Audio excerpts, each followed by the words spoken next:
Hey guys, hi. In the previous episode, we left off with a question. If there are already so many religions, why do we need one more?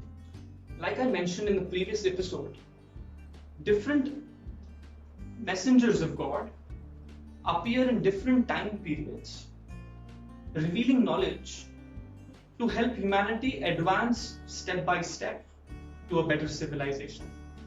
Once upon a time, humans showed their absolute loyalty to their tribes. After that, the tribes united to maybe settle into villages. The villages united to to establish a city. Cities united for city-states, states united to form countries, and so on.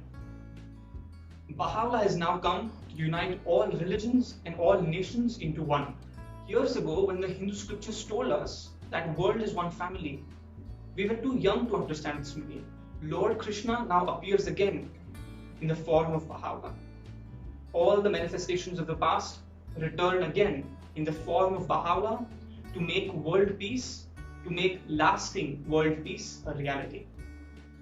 There are countless issues which divide humanity. Many might even think that the idea of uniting all of humanity is an impossible task. However, Baha'is believe that nothing is impossible for God. Now in this generation, God has through Baha'u'llah revealed excellent knowledge that can satisfy every thirst, that can heal every wound, that can answer every question, and that can unite every soul.